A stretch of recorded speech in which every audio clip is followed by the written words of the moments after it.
The following program is intended for a mature listening audience. Graphic and explicit language may be heard at times. The views expressed and the opinions given by the individual hosts and their guests do not necessarily express those of this station or sponsors. Listeners are advised that neither this station nor its owners and agents shall be held liable for the content of this program, rebroadcast, redistributed or reused, without express written permission by host or producer is not allowed.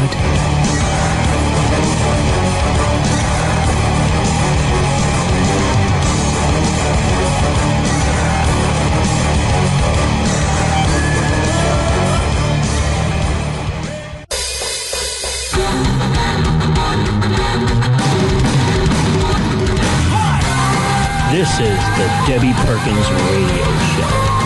And here's your host, Debbie Perkins. Good afternoon, everybody, and welcome to the Hollywood Red Carpet Radio Show. I'm Debbie Perkins. I'm your host, and I have a really interesting two guests this week. I've got Jack Carey, who's cryptozoology, and I got Siren Wind, who is, I want to say, galactic energies, and, lots of information on that. So we'll figure out how that works. Jack, you know who she is, but welcome to the show, and thank you so much for joining us. Yeah, well, thank you for having me. I'm glad to be here today. So, how have you been doing? Great. And you're so busy with all these tours that you're involved with. But tell the audience a little bit about yourself.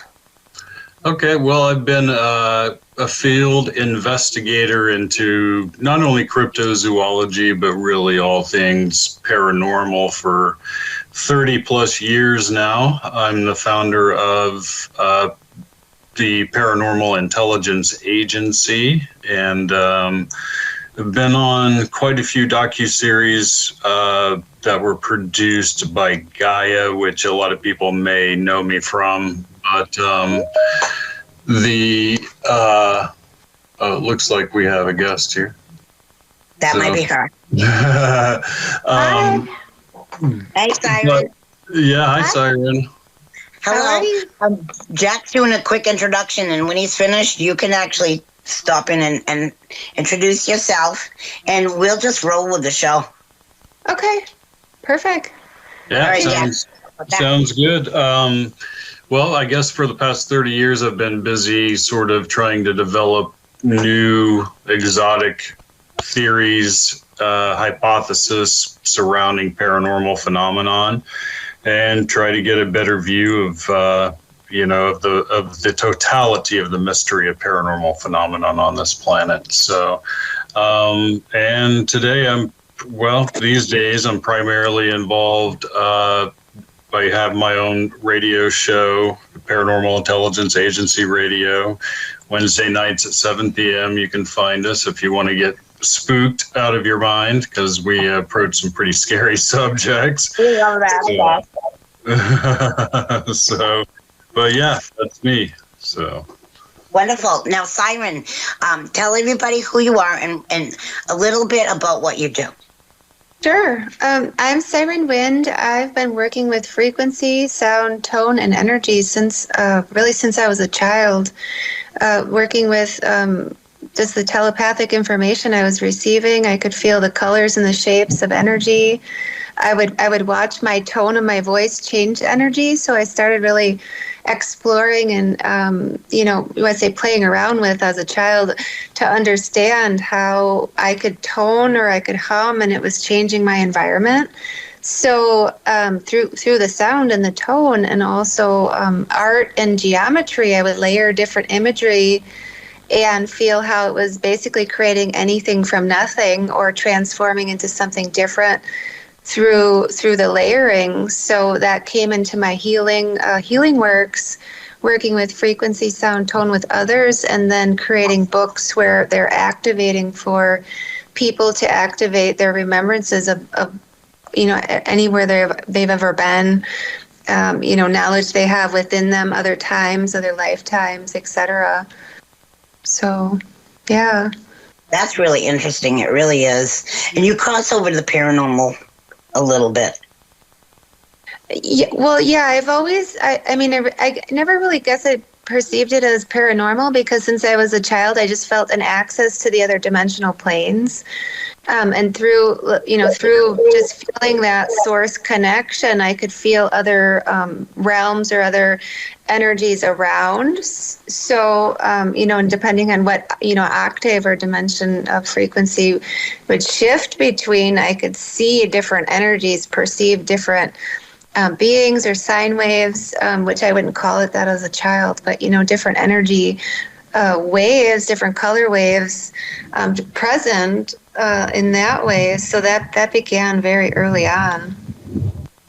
Now, Jack, do you work in more of a technical, or are you more spiritual?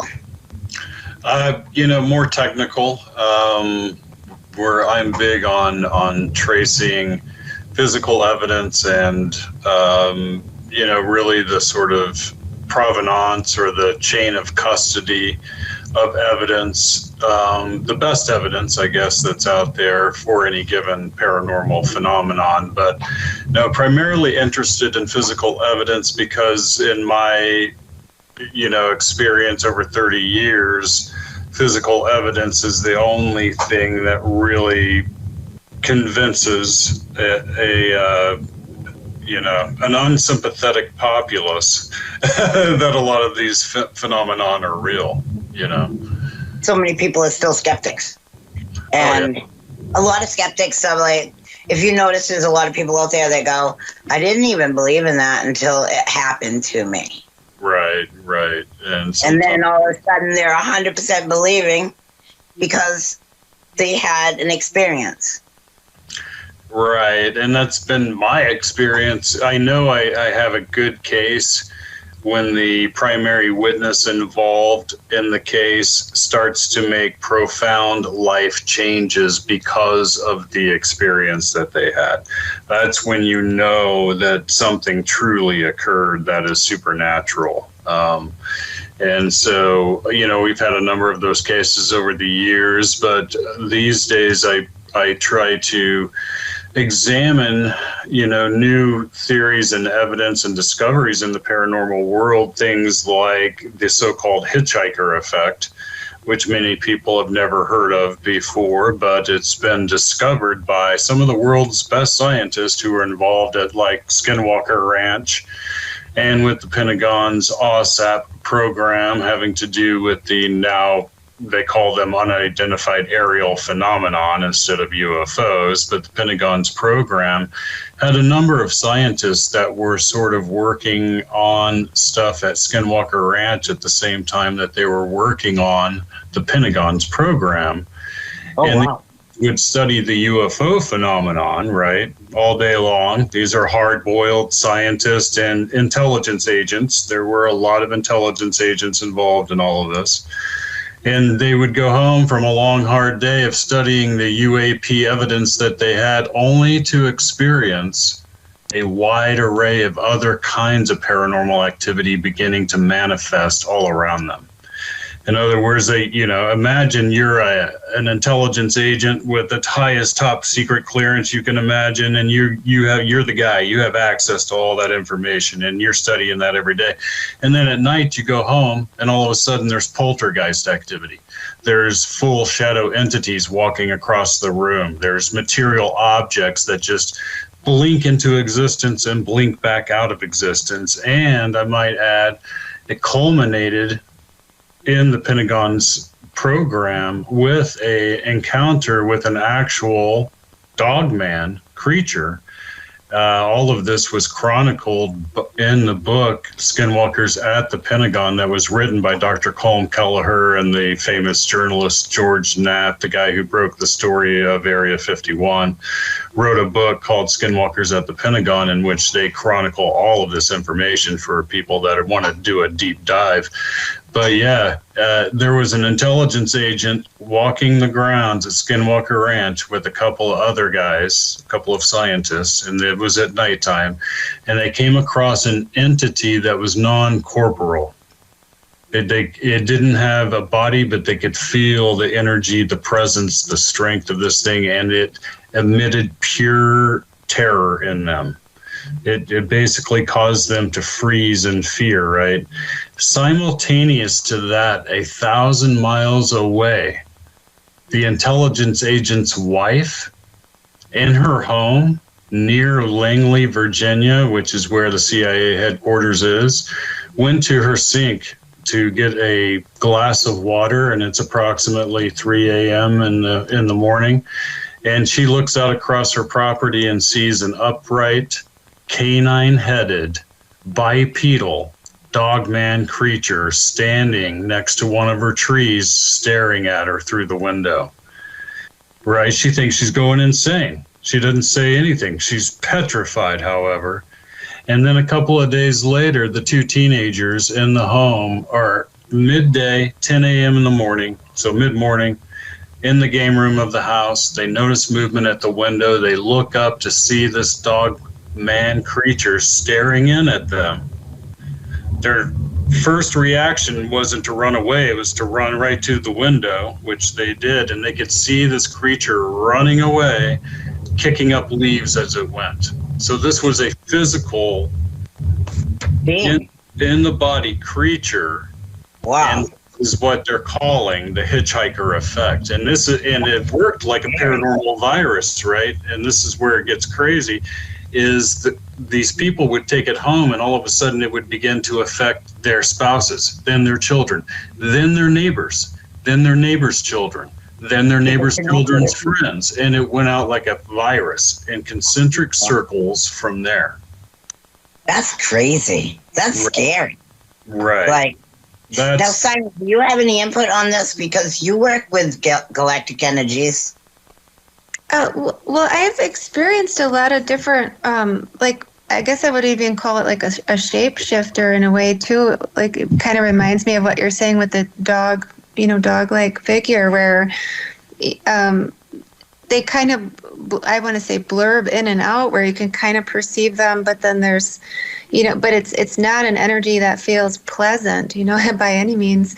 It's very, you could say, scary, the energy or how they kind of come in or what it feels like they're actually doing. But yeah, I've perceived that before in certain areas where it feels like there's either portals or like energy's wobbly or there's like a time warp or a couple overlays. A lot of times it's in these military areas where there's tunnels, different systems going on where, the general public doesn't know about, but they're manipulating different frequencies or even, kind of pummeling, you want to say, lower frequency tones through these areas so that people aren't all the way there where they feel like they're really conscious and aware of what's going on because the frequency is so low that it's creating all this distortion. And that's when I've noticed those kinds of energies.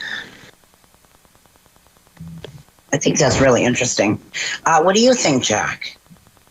Well, yeah, and talking to a sensitive like Siren is fascinating for a paranormal investigator because they have a whole set of sensory input that can't be duplicated, and you can't, there's no way to tinker around and create a device that can sense the same thing that these people are able to sense and to pick up. And so that's always fascinating. And we have to remember that really our concept of reality is made up of vibration, frequency, and sound.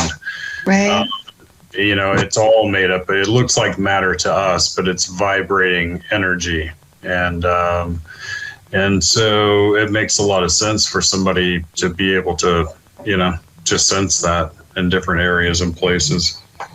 Well, and the other thing, too, is some of these areas with the earthquakes and the earth opening, like physically opening up, energetically opening up with the pure energies that we're receiving as the earth frequencies are rising.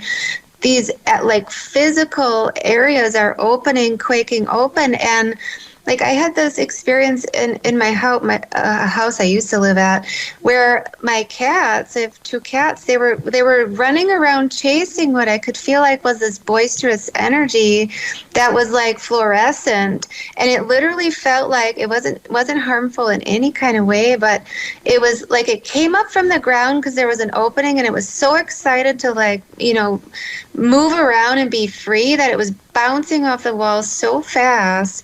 And my cats could sense it clearly. I could feel it, and it didn't feel like anything other than like that would be harmful, other than like it got almost like lost, like it got out and was like, where am I? I'm bouncing inside of this building, and that's happening a lot too with like the oil drilling, especially in Texas where things are opening up, or, you know, other oil drilling too.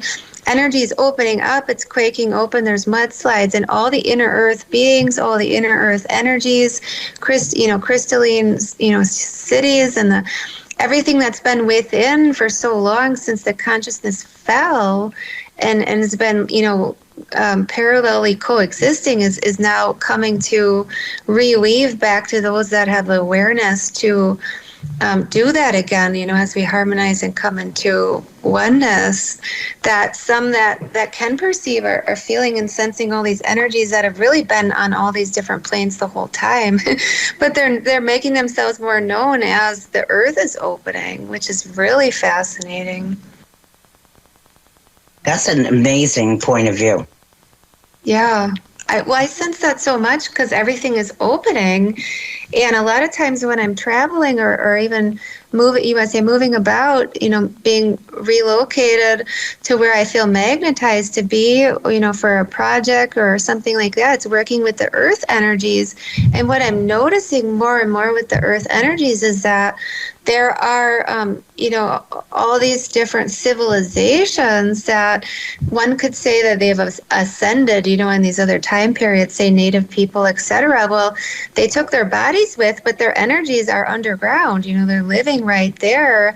And all of the parallel layers of the other beings that are alongside them, or say, interdimensional travel, or the other things that are opening, people either interfering directly with portals, or doing ceremonial things, opening holes where they don't belong, or the military stuff too is a lot of wobbly energy where things are coming through, like not desirable, the shapeshifter things and the. I'm trying to think of the term. I remember hearing in northern Arizona about, was it skinwalkers? I think it was. But there's a lot of people that were having experiences where they were seeing that because there's these openings and they're not desirable energies that are meandering through, through the layers, depending on what you can sense, feel, or even see sometimes, or they'll move objects. It can be a lot to interact with or just witness because some of that you don't want to, right? You don't want to start interacting with some of those things and receive an attachment. No, Jack, would you say that the Skinwalker, because a lot of people have heard about Skinwalker Ranch, but there are people out there that are uneducated on what that is. Could you explain what that is? And are these entities that they're experiencing, are they on a negative level, or are they neutral, or what would your best advice be on that type of sort of situation? Because to me, it's a unique situation. It is, and Skinwalker Ranch is its own sort of unique, I guess, case in a way because of the nature of the consciousness that appears to be on that property. But it's interesting that, it got the name Skinwalker Ranch because the indigenous people there associate anything paranormal with skinwalkers. But I've done a ton of investigation work on Navajo Indian reservations, and that's really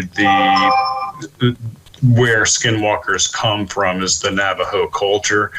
And in their culture, they believe that there is a group of dark practicing witches, a coven, if you will, that's been operating within the Navajo Nation for eons, for centuries, and that they have very powerful abilities, and they have to actually go through nefarious acts and things. They have to basically murder a family member to be able to get into the coven, and then that's actually held over them as a way of getting them never to leave and never to relinquish any of the secrets of the Skinwalker witches, right?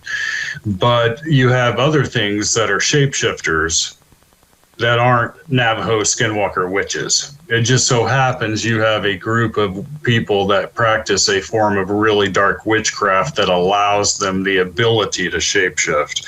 But that's different than a shapeshifting. We suspect there are actual creatures out there that are much like the there are species of octopus in the ocean, like the mimic octopus, can pretend to be many different animals, take their shape, take their form, take their color, take all of that. And I'm in the opinion that there are probably land creatures very much like that we don't even suspect, because every time we come across them, they're camouflaged as something else. Right. They blend in. Right. So you don't even, probably don't, like cloaking. Right. They're wearing a cloaking cloak or whatever, and you can't see them. And I think a long time ago I asked somebody about, is there a possibility that some of these beings could be, because they have this amazing cloaking device, could they be aliens instead of ghosts? Right. And it's, I've even, things are so weird. Yeah, things are so weird at Skinwalker Ranch. I've entertained the notion that maybe it's haunted by the ghost of an alien of some kind. Because it's energy. Yeah, because of just the trickster nature. It's conscious. It knows when the people leave the ranch, and then it plays with the cameras. At one point it took 3,000-pound bulls and stuffed them all into a tiny little trailer while everybody was gone. And when they came back, they couldn't find their prize bulls. And then they found the bulls all stuffed into a trailer that would normally only fit one. And they were in a hypnotic state. They've had instances where, cattle have been mutilated on a number of occasions on that ranch. And one of the weirdest pieces of evidence, I think, comes from security video footage. So they eventually put security cameras in every room all throughout the ranch, right, because of the weird stuff that was going on. And in one of those footages, they caught one of the computer screens in one of the rooms flickering on, and a message appeared on the screen, and the message was, "I live." Oh. That is strange. That is frightening. I would so run away from there. I would not stay. What would you do, Siren? I would do the same, and I probably wouldn't return. Well, go ahead. Go ahead. So that's scary. Yeah. I mean, to me, it comes across as a little bit on the demonic negative side. So to me, it's like it's too frightening.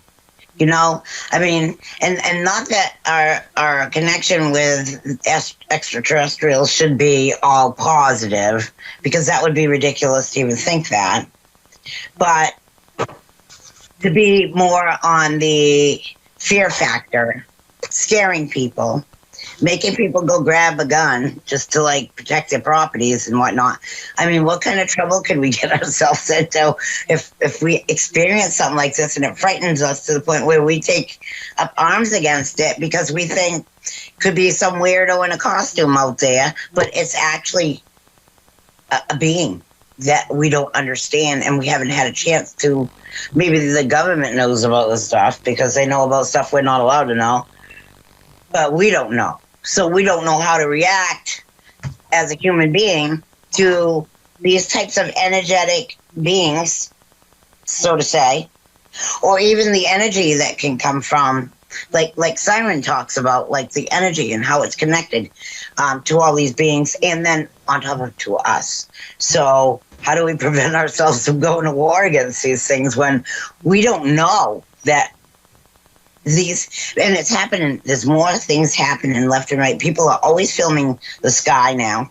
If you didn't notice, like, people are obsessed with stars that flick and groups of lights in the sky are combining, and then they're separating, and then you know what I'm talking about, you guys? Oh yeah, UFO, UAP activity is really, really going on crazy right now. I think it's off the charts because we all have internet, and we have the opportunity to be able to see the things that people would normally talk and log, but not really like make the big time news unless something dramatic happened, and then like the shooting down of the aircrafts back, what was it, a year ago, Mark? Yeah, something like that. Well, it wasn't the aircraft, it was drones. See, and that's another whole thing. Like, they know our technology. They know how smart we are or how dumb we are.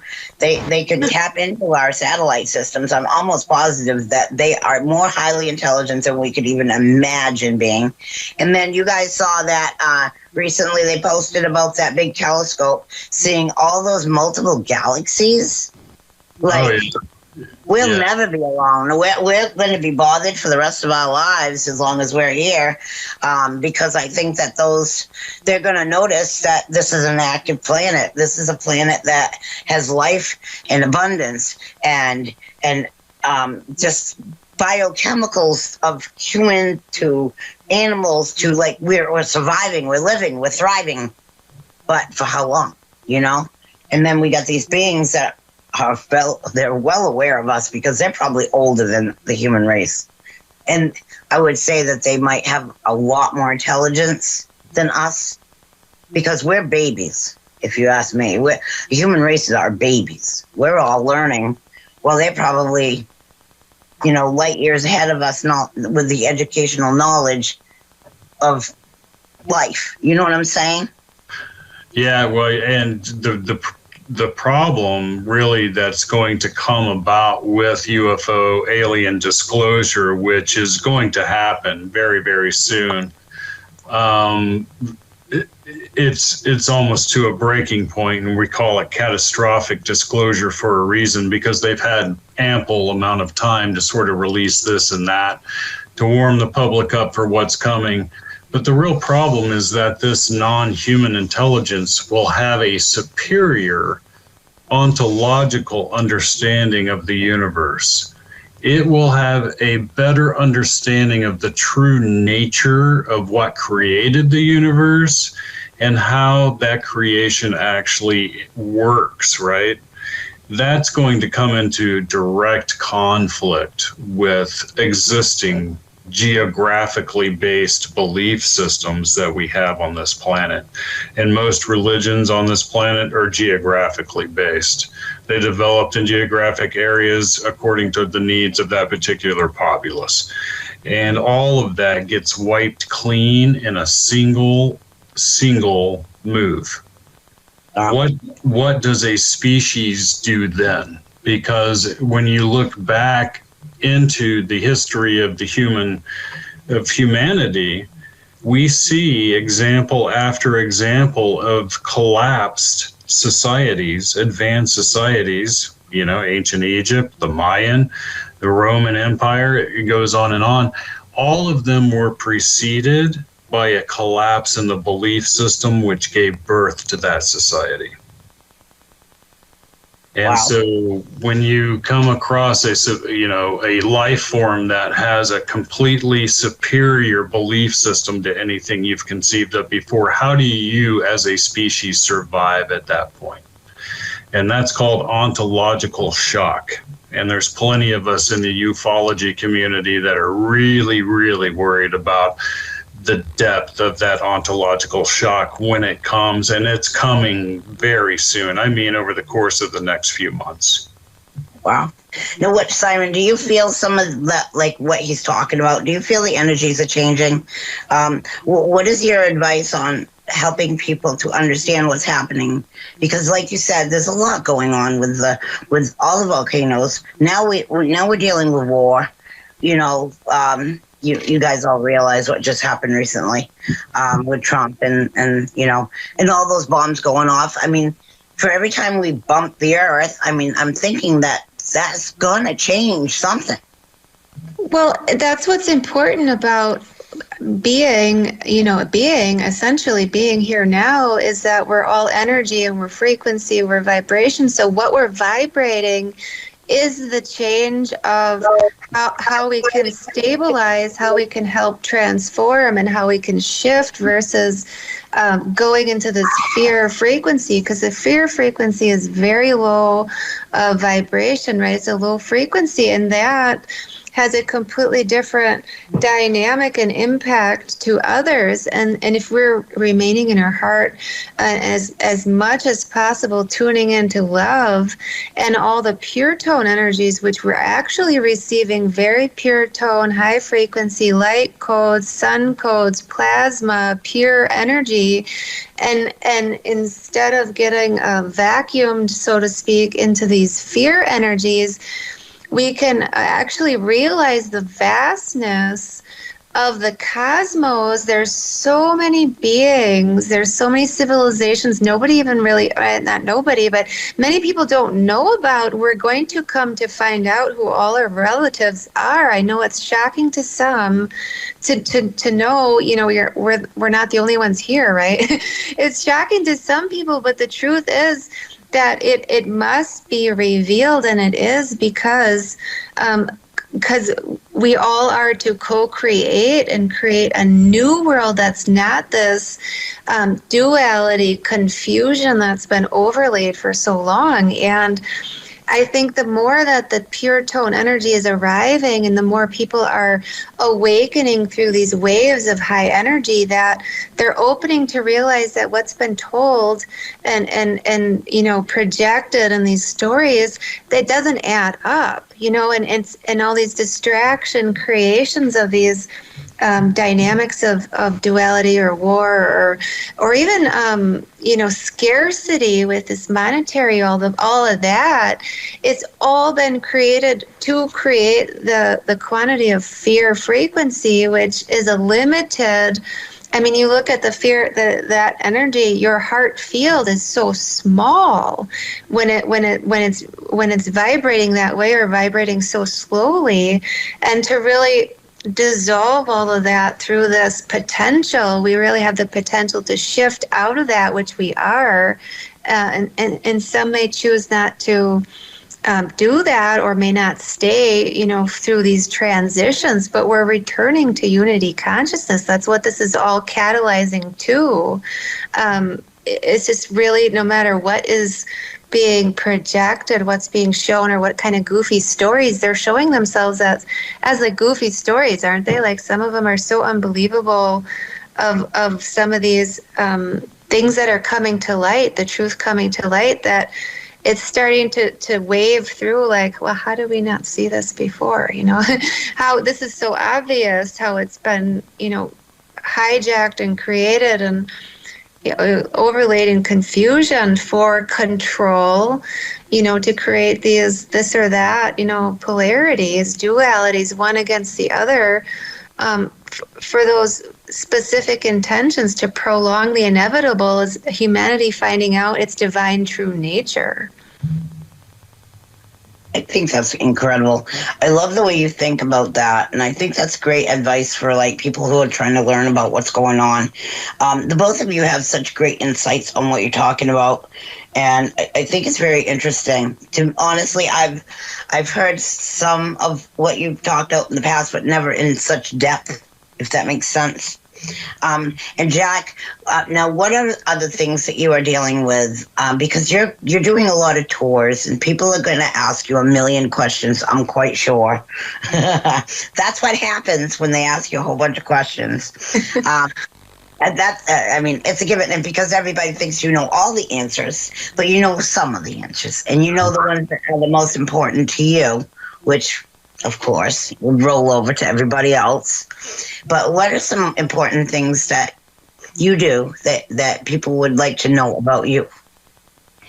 Well, you know, for 30 years, I did all kinds of field investigations. And these days, I'm able to kind of pick and choose when I do a field investigation. And a lot of my time is spent, writing books. I have 10 published books on paranormal phenomenon that are out there and available for people.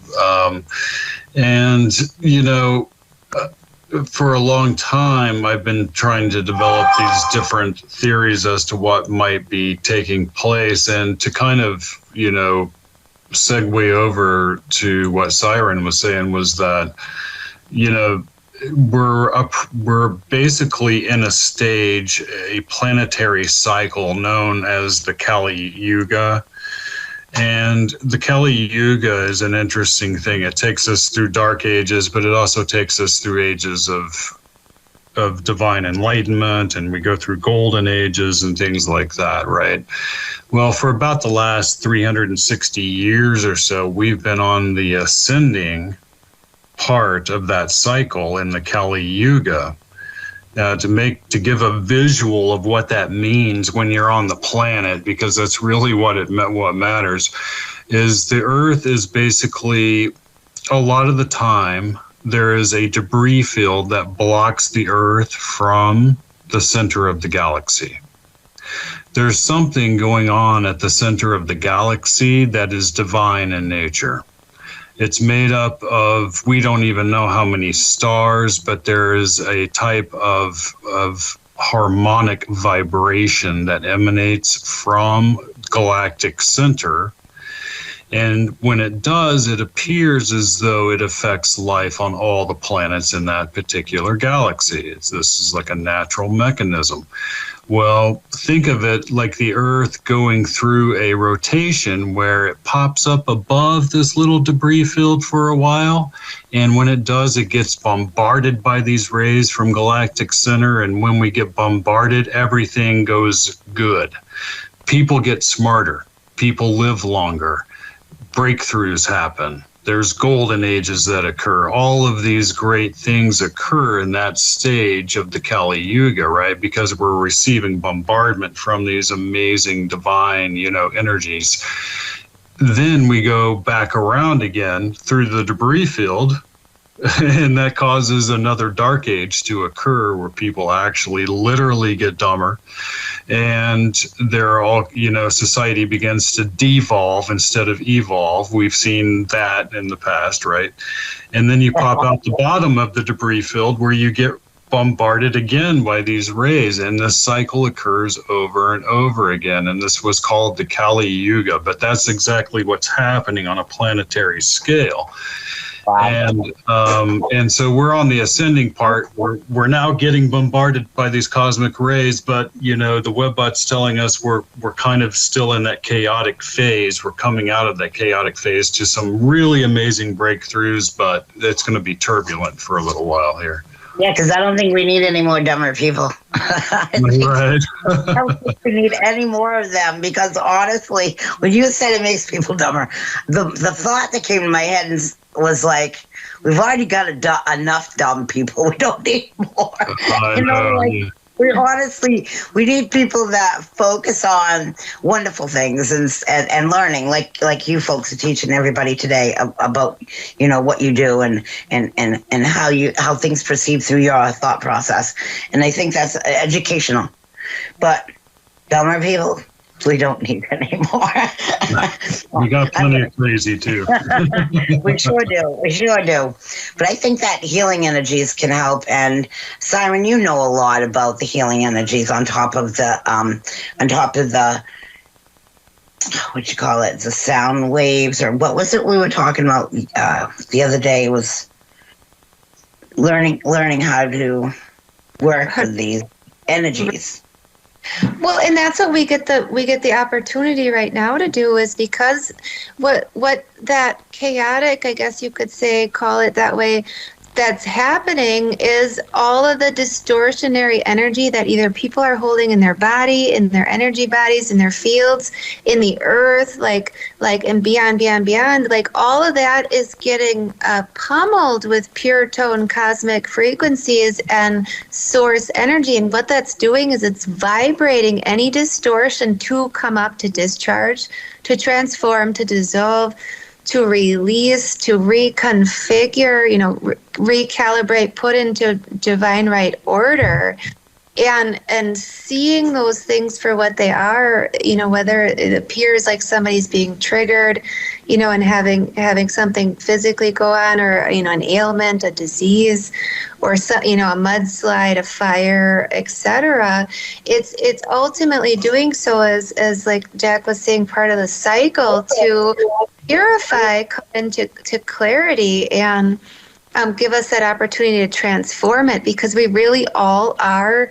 We're all sound healers. We're all energy transformers. We're all frequency transformers. We have that innate ability and awareness. And when we're in those experiences, or even if we're watching, somebody talk about, say, something tragic or something happening, an illness to somebody, we can still perceive it in a way that's transformative. Like, we have the ability in any moment to decide, how do we want to transform this?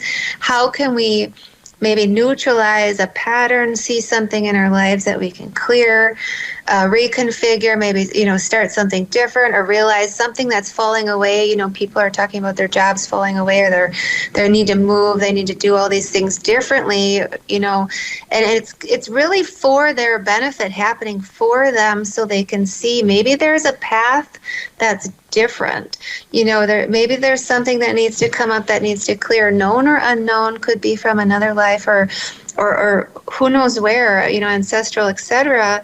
But it's coming up for a reason to dissolve away. So in these instances, we can look at that and feel again, right? Because a lot of the distortions and the distractions were to numb feeling, to be too busy to feel, to not see it, because you're on the cycle of the wheel, the hamster wheel, doing the same thing. But when you pause, when there's an emergency or an instance, you want to say a tragedy, a health issue, etc., or a natural disaster, if you want to call it that way, is like, that's the pause button to see something so visibly, to have that opportunity to feel, how can we transform from this, even our perception or our own bodies. Sense, like, well, where does my shoulder hurts, for just making up an example, but my shoulder hurts. Well, what might that symbology be? What can I let go of, or where might this be coming from, or where do have grief, etc. And working with that directly, because we can find out through stillness or pause, or something getting obliterated away, where you're literally standing there within yourself, that you can go within and find all the answers, how to transmute, how to transform, how to change your mind, how to change your life, which in turn will change everyone else's life, whether you're aware of it or not. So tuning into the energies that are in your life, something's not feeling harmonic, not feeling harmonized, how can we work with that to take our sovereignty back, which we've always been, but there's some layers of forgotten, overlay to distract from that, but come into realization that we can actually transform it ourselves. What do we want to do differently? That's true. That's amazing. And Jack, now, some of what she says, how can that cross over and help with paranormal? Because I think that it kind of goes hand in hand, because what she's talking about is working with energies, which are and we're all beings. We're all energy based. We are, and a lot of my research these days, I think that's valuable insight, and for a lot of people, over the course of the next few months, there's going to be a lot of turbulence coming about. One of the things I do is track cyber prophecies through a mechanism it's a series of algorithms designed called the WebBot, and it's mixed with a lot of other things like artificial intelligence and Vedic astrology and things like that. But it's been highly accurate in the past, predicting various events. And it's saying over the next few months or so, there's going to be a very turbulent period for people where everything is challenged. And basically it's saying, all of the stress points that we've had since May up till present day, you could take all of those stress points. You're going to get all of that many points again just in July, but ratchet it up another 50% on top of that, right? And there's all of these cross currents and cross winds taking place. There's going to be a lot of economic turmoil. There's going to be some interesting things take place. It doesn't, however, predict any sort of World War III, which is interesting. Those conflicts sort of fizzle out according to its predictions, and much bigger changes kind of wash over humanity in a very short period of time. It's coming. So I think that's amazing. I think this is the show today to me feels like it's been needed. Like, I think people need to know these things. What both of you have offering the public, I think is huge on both levels. On your level, Siren, and as well on yours. You know what I'm saying? Like, I think that Jack and both you, Jack, and Siren have so much to offer people at this point in time for knowledge. I think the show is meant to happen. No, that's great. I love talking about it. So Yeah, absolutely. Well, I think that it's the right timing. I think that people need to know now, before any more happens, before we look up at the skies and something's actually parking itself in your backyard. Learning a little more about what's going on up there, and not just like physically. I'm talking emotionally, like, because if you didn't notice, I swear to God, I feel like Mercury has never left retrograde ever. So many people. I mean, like, you could go to the most calm place in the world, and like a library, just say, and there's going to be one angry person that's going to change your energy. You might have walked in there with intentions of happiness and joy, and then you just run into that one person that world rubbed them wrong all week, and then they leave you with their energy, and then you walk out of there going, ugh, the energy of frustration and anger, and then your mood changes. Are you guys experiencing that, or is that just me in my little world? No, I totally believe that's true, and more and more people are becoming empathic in that way. So,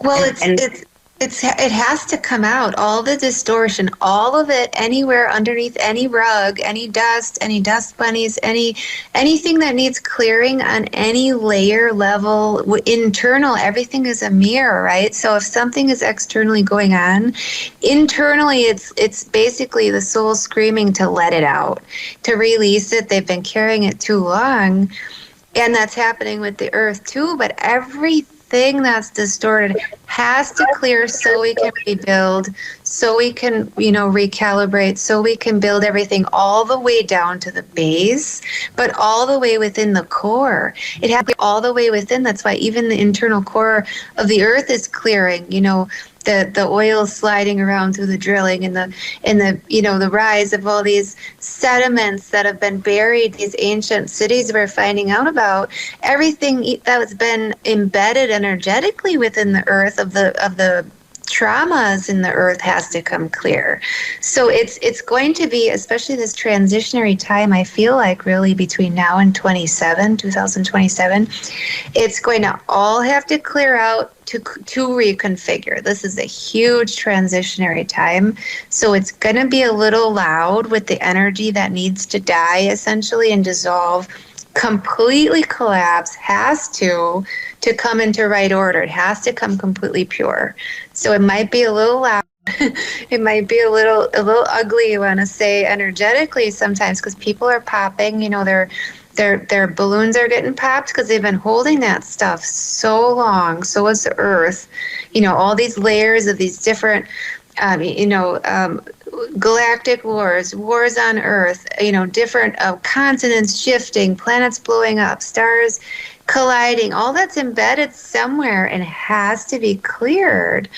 And some of these energies you were talking about before with the the shape, shapeshifters per se, but the other energies that feel kind of in the negative realm, a lot of those energies are trying to express to clear and come into right order too. They're, say they're trapped energies somewhere, or somebody didn't entirely cross over, or another energy doing whatever it's doing. It's essentially trying to express to get something or someone that can hear it to help them reconfigure.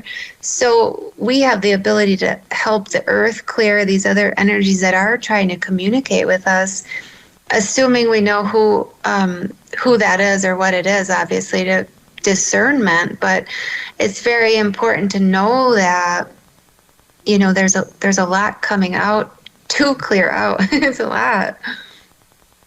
I think so too, because it's kind of sad. You could parking lot. You can't even go in a parking lot nowadays. There's always going to be somebody that either cuts you off or gets angry with you. It's silly. To me, it's just silly. But it just feels like there's a lot of negative in the energies of human beings. I'm so overwhelmed when I meet a nice person that's kind and they're caring, because I'm not used to that nowadays. Back when I was a kid, oh yeah, everybody was nice. But today, it's almost like you have to, it's almost frightening to meet so many negative people. And then, usually the people that you meet that are positive are much older. They're in their 70s because they've lived through way worse. They've dealt with more, they understand life's hard. Today, life is only as hard as the person getting off the couch wants it to be. There's people that don't even want to get up to go to work. They don't want to focus on what the world needs. They don't care. It's almost like people stopped caring about progress of the earth. And if it weren't for all the millions of men that built the bridges in the world, what would happen today if we needed bridges built? So I'm wondering how the energies have changed besides the generations. We're in different times. Well, there's been a lot of manipulation with what's been, subliminally put into the thought form waves, to have people think a certain way or believe, all these fear thoughts. And that's what's really all these programs, these overlays, or these confusions, inversions is what's coming up to be seen. And some people are angry when they're seeing that, right? They're hearing about these manipulations, or they're feeling they were manipulated in some kind of way, and they're feeling a lot of things about that. So there's a lot that needs to purify, because, people have emotions as humans, right? So it needs to be merged, and the confusion I feel with polarity, where you say, light, dark, good, bad, this whole thing is that nothing is inherently good nor bad, but we need to harmonize it into neutral.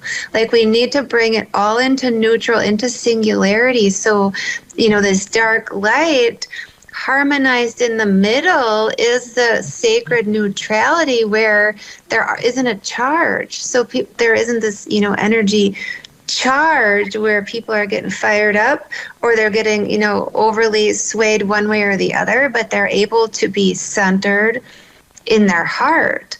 In order for that to do so, all this other stuff, wherever it came from, however it's been, these confusions of, thought forms, etc., has to come out, has to harmonize and neutralize. Has to be purged from the planet and the people. Yes. Yeah. Because Well, yeah. if it doesn't, it's just going to collapse. Well, that's a lot of the contact and different beings that we're seeing. Oh, there's so much traffic in the sky and all these other beings coming.